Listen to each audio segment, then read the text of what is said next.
Very welcome to the press conference of Koenigsegg Automotive. It's such a great pleasure to see so many friends and family here today. And we're also very excited that we've been able to keep this a secret from all of you. And we will do the proper unveiling, and you will see this beauty in just a few minutes. And Christian will do his normal tour of the car and describe every technical detail for all of you. But this year is also a special year for us. We are celebrating our 25th anniversary as a company, and it's been quite a journey.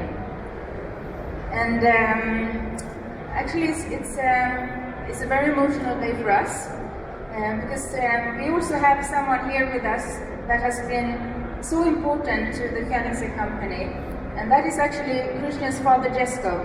Jesko, would you mind coming up here with me? And Britta also, would you come? Christian's mother as well.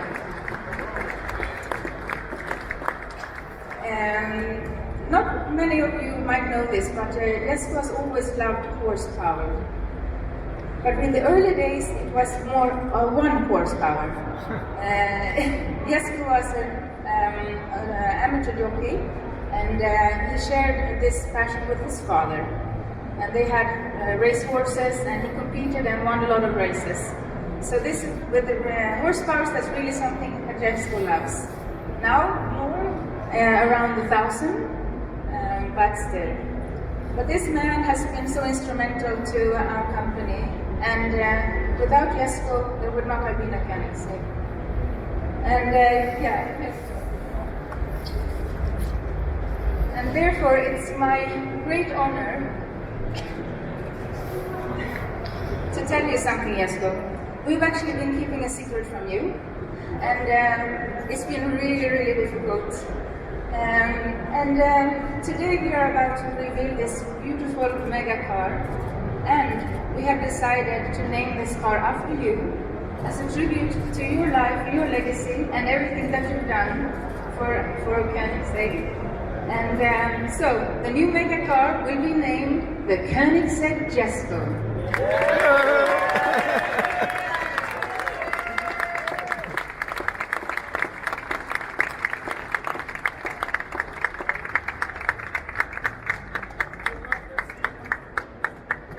So everybody, we will start the presentation now. We will dim the lights, and finally you will get to see this beautiful mega car, the Koenigsegg Jesko.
So this is the new Koenigsegg Jesko. This is very, very emotional for me. In the press material, we'll hear a little bit more about the background stories. How I worked with my father for 5-6 years in the early years, and Jesko just turned 80 a few months ago, and we are having this 25th anniversary this year and a new car model. And I couldn't think of any better way than honoring my great father for all his help and just for being a great guy. He is for sure the greatest supporter I've ever had. Yeah, emotional. So a little bit about the car. What are we seeing in front of us? This is a beast. This is the true follow-on, the child of the Agera RS and our madness at Koenigsegg. So on the other side of the stand we have the wonderful Regera, which is a monster in itself with power and torque like you can't believe. In a very friendly way, it gives you that power and torque on an everyday basis for the normal road, but also great on the track. But here we have really scaled it back down again with a track focus in mind, a raw visceral experience as a true descendant to the Agera RS. So to go into a little bit the details, this car has 880 kilos of downforce. Let's get rid of this. At 250 kilometers per hour. At 270 kilometers per hour, it has a ton, 1,000 kilo downforce. Just tremendous. Even with these extreme downforce numbers, beauty is important to us at Koenigsegg. That the car should be still beautiful to behold, and it needs to look like a Koenigsegg. And I think it probably looks more similar to the previous Koenigseggs than it is. It has a completely new monocoque, which is a little bit longer than the Agera RS. If you look at the glass area, you can definitely recognize it as a Koenigsegg, but it's a little bit taller. It's a little bit more room in there. The wheelbase is extended by 40 millimeters. It's 2,700 millimeters wheelbase with rear wheel steering. And we have a new size of wheels, 20 inch in the front, 21 inch in the rear, with our lightest ever carbon fiber wheels, even though they are our biggest. The front wheels weigh 5.9 kilos, the rear ones 7.4. We have this massive active rear wing. It goes up for braking and goes down for high speed. It is the evolution of the one-to-one and the Agera RS concept, but I do believe it's probably the biggest wing on any production car ever. If that's anything to brag about or not, I don't know, but for sure it helps with downforce. And I don't know, does someone have the remote for the car to open up show mode so we can have a look underneath? Any Koenigsegg guy or girl with a remote? Otherwise I will go and do it myself. But oh, Dennis is coming? Yeah, do show mode, Dennis. Or I will do it. Okay, thank you. Here we go. So it retains the cool aspect of the Regera, that everything opens up in a robotic way with a very lightweight system. So this car is really track focused for being a Koenigsegg. So like on the one-to-one, we sacrificed the possibility to store the roof in the front for aerodynamics. You can still unscrew the roof. It's screwed in as a structural member for maximum stiffness, but you can unscrew it and leave it at home and drive fast back home if it's raining. That's kind of the solution with this car. There will be a sister car to this, which has less focus on downforce and more focus on top speed. Smaller splitters, smaller wings. There you can actually fit the roof in the front. And that goes under the working name, the Jesko 300. The 300 comes from the notion that potentially it could be fast enough to break the 300 miles per hour barrier. This car is very, very lightweight. It weighs 1,400 kilos curb weight or just over, and dry weight is around 1,200 kilos. So for being a fully homologated car for the world market with all smart airbags and all emission control and catalytic converters, everything, it's extremely, extremely light. And we do believe it will be the fastest around big famous racetracks around the world among the fully homologated cars for worldwide use. If you look closely here at the suspension in the rear, and you can see a little bit in the front, we have upgraded our triplex suspension system to also have a helper spring, an hydraulic element, and active suspension unit. Because when this car hunkers down into track mode, the downforce almost doubles, and we still want it to be comfortable and good in normal ride height. So we really need a suspension system that allows for a change in spring ratio and dampening by a factor of 2.5. If you also look closely in the rear, you will see we have rear wheel steering, and as we have a little bit longer wheelbase, that means it's still very good to drive around town with a short turning circle, and for extreme top speed, it's even better. If you look closely in the interior, we have now kind of an even more intelligent steering wheel with haptic touch pads, which can be configured over the air for future upgrades, and a small screen next to the steering wheel that moves with the steering wheel, and where the graphics always stays level even on the side. So you're never blocking out your instrument while turning, and it's always staying level, so it's easy to read. And then we have a homage to maybe Switzerland and its watch industry for analog watches, if you like. It's a completely analog G-force meter sitting on top proud on the dashboard. It's just powered by G-force. It's very fluid ball bearings on rings with weight on them, and when you drive sideways, one of the weights swings sideways, so you get a rebound, and when you accelerate or brake, you have a rotating disc in the other direction with a weight. So it's really the simplest, most non-frill way of making a G-force meter, but using the G-force as the power to indicate what's actually going on. We have a completely new transmission for the car that we developed in-house. It's a 9-speed, 7 wet clutch transmission with an electronic differential. So with the Regera, we took the decision to go hybrid and direct drive. With the hybrid system, we could completely remove the need for shifting. Here we go the different direction. All the gears we saved in the Regera and that we shelved, we put in this car. Jokes aside. But with the 9-speed gearbox, we can really utilize the perfect power band in the engine.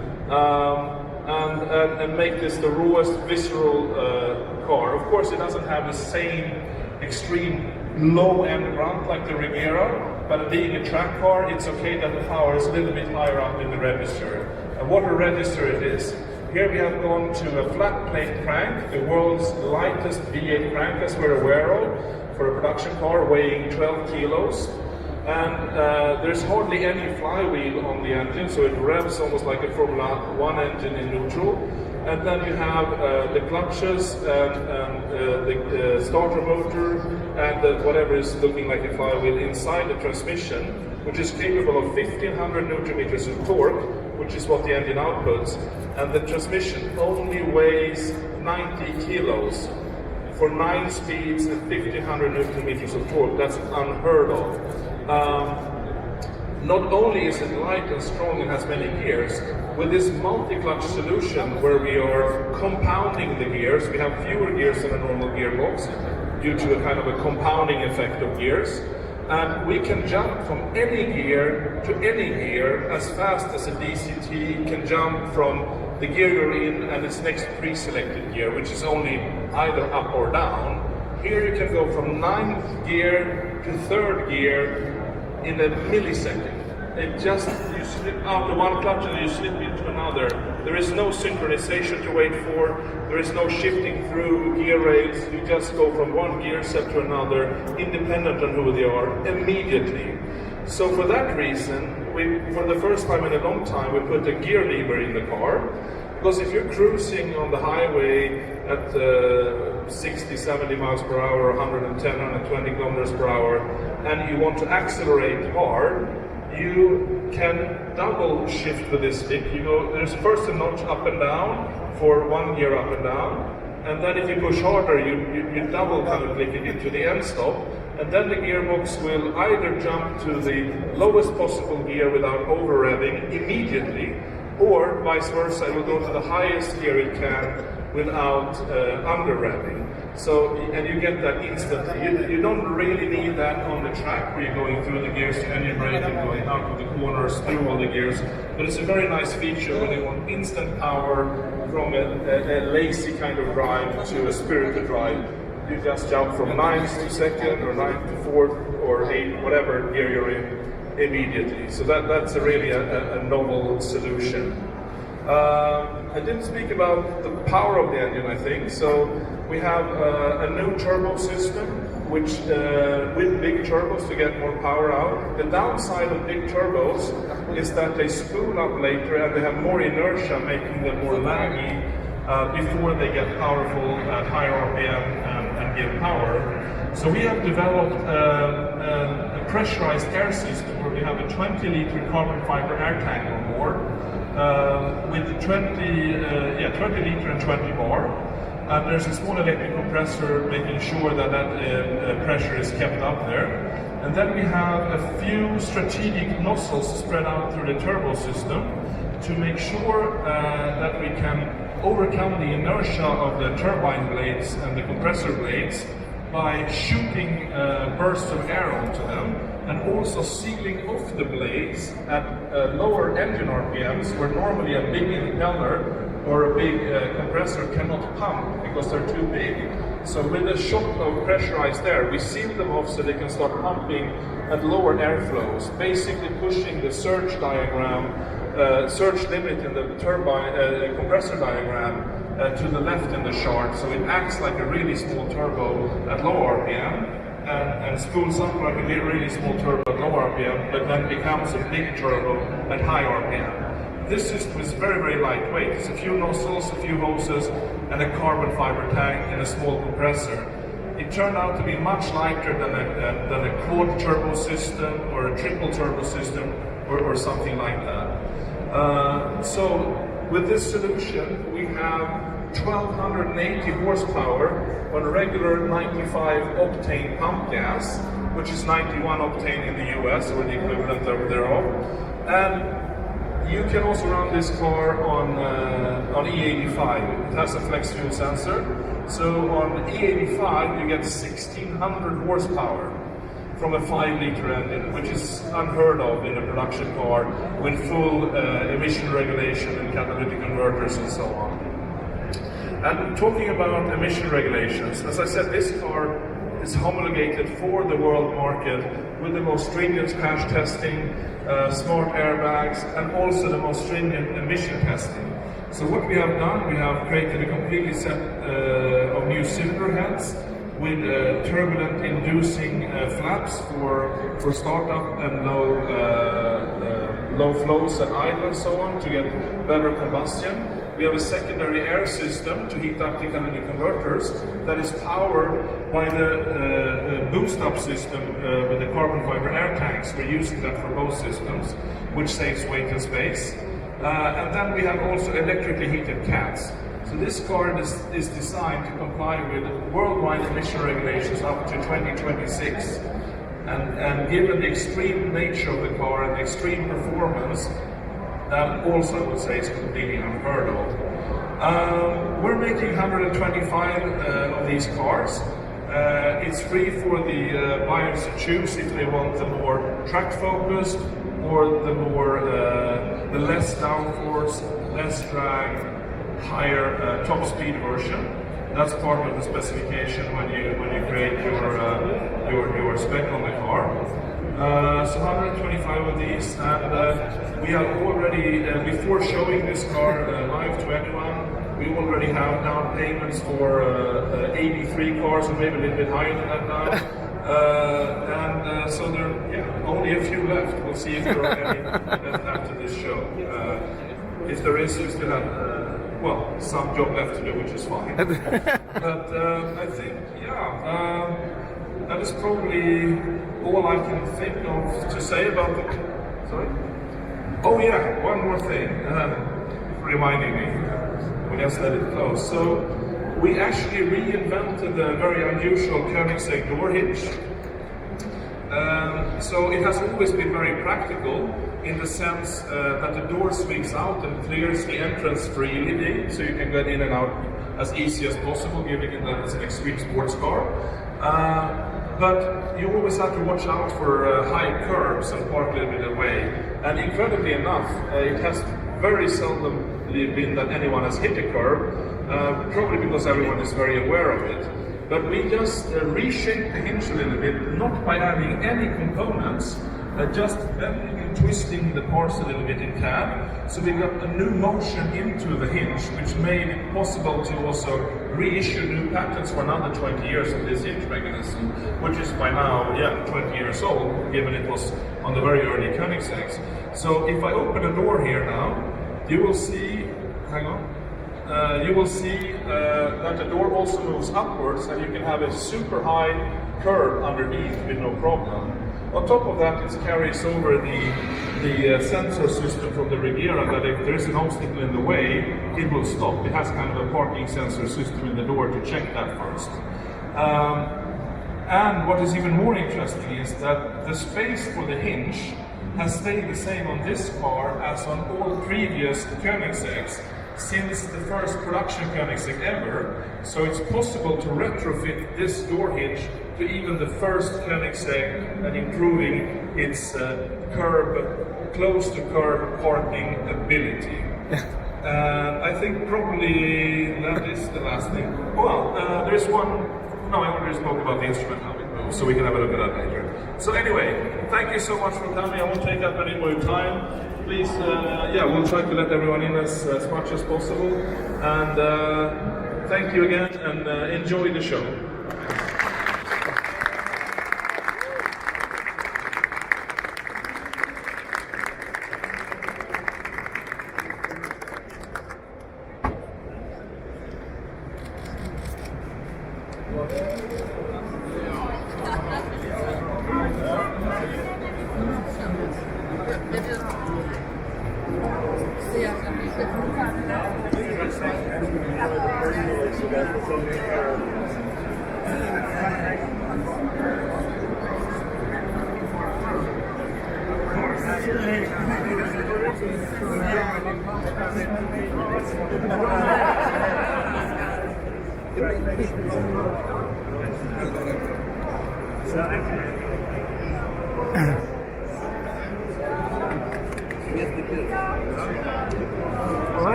How are you?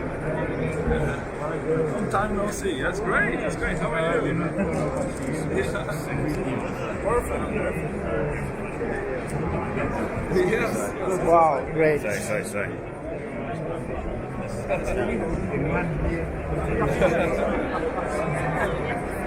Right.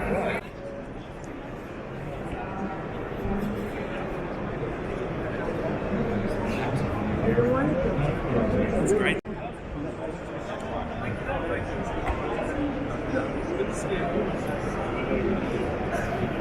He always gets himself in the runs of action. He does.